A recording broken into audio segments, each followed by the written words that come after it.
The battle grinds on. Deeno, the fallen angel of sloth, isn't tired because he's wounded. He's tired because everything around him is an inconvenience. Apito's relentless speed, Beretta's constant resurgence.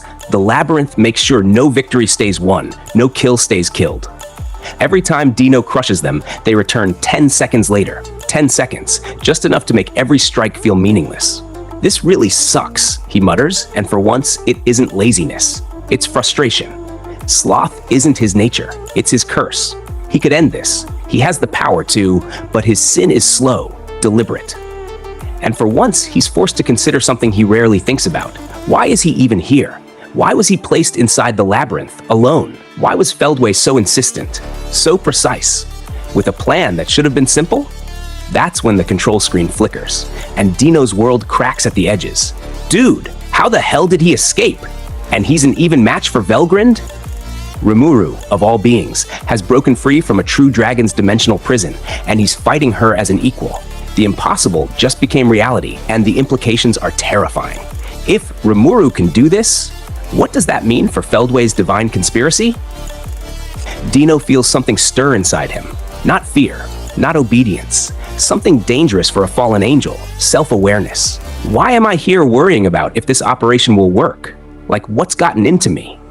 Before he can dig deeper, a voice slices through his thoughts like a divine commandment. Why are you playing around, Deeno? Carry out your mission at once. Feldway's presence is crushing, cold, absolute, and just like that, any spark of defiance dies inside him. "I really hate working," Deeno whispers, but he moves, because in Feldway's world, rebellion is just another illusion. Far above him, the mastermind watches his divine chessboard with growing irritation. His gaze locks onto Cornu, a mystic leader who was supposed to represent Veldanava's authority, but now stands as a monument of disappointment. It was beyond exasperating. It almost made Feldway want to kill him. But killing Cornu would just be another waste of time, because Feldway's focus is now entirely fixed on the one piece he absolutely cannot lose: Masayuki, the chosen hero. The boy thrown into a war between gods. And while Feldway calculates his next move, Masayuki stands trembling in the shadows of the battlefield, watching his friends, Minutes, Venom, Jiwoo, risk everything to protect him. He wants to run. He wants to disappear. But seeing them fight for him breaks something in his chest. I know I'm a coward, but I don't want to be a backstabber too. That tiny spark, honesty, reaches the world language. It echoes with a power older than nations, older than angels. And in that instant, Masayuki's unique skill stirs awake. Chosen One evolves. A soft whisper fills his mind. The heroic trait of courageously refusing to run has been detected. From cowardice comes courage, and from his fear, a new power is born. Heroic recourse, the ability to guide the souls of the dead.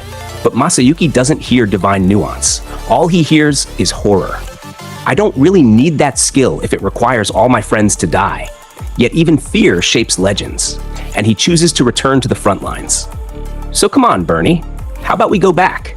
It's the smallest decision in the story, but it's the one that reshapes destiny. Because when they step back onto the battlefield, the storm waiting for them is the kind that turns gods into monsters. Feldway makes his move. The air grows razor thin as he descends into the labyrinth. Cold, regal, divine. Bernie stands between him and Masayuki, loyal but helpless. Feldway doesn't even look at him as he raises a hand. Death is about to fall, but then a blade interrupts it. A masked girl. A presence sharper than space itself. I am Chronoa, and what I'm doing is being a hero. Her arrival isn't a twist, it's a declaration, a line drawn by fate. But Feldway is no ordinary foe. He sees beyond her mask, beyond her skill, beyond her title, and then he senses it, something that makes even his breath catch. A trace of Veldanava's will, hidden in the clash of blades. Feldway laughs, wild and triumphant. He calls a forbidden name, bow to my will. Sariel, Lord of Hope, and everything collapses. Michael's ultimate dominion, the commandment that enslaves angels, strikes Chronoa. Her heroic will shatters. Her body straightens, her eyes empty, her voice monotone. I am Sariel.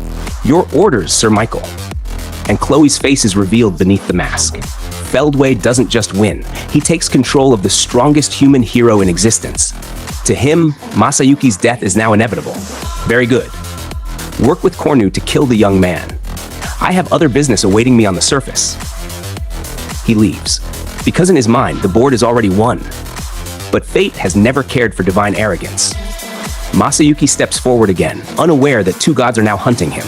But even now, his absurd charisma turns terror into inspiration.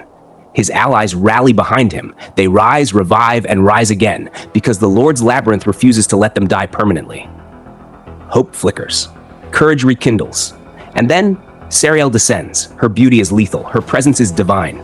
And when she speaks, "My name is Sariel, in the service of Sir Michael," Masayuki's heart stops. Not out of heroism, but out of pure foolish admiration. And destiny laughs. Heroic, true love detected. Chosen One evolves again into an ultimate skill. Lord of Heroes. A skill that shouldn't exist. A skill born from sincerity, fear, and the most human kind of love.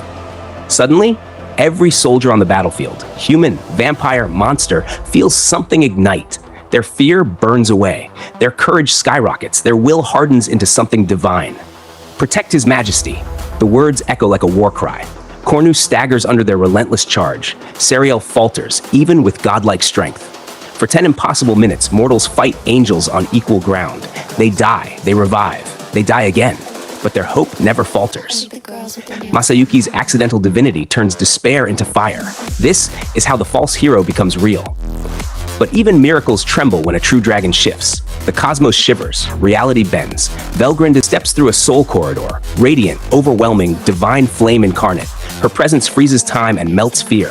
And in that breathtaking moment, she stands in serene embrace with Masayuki.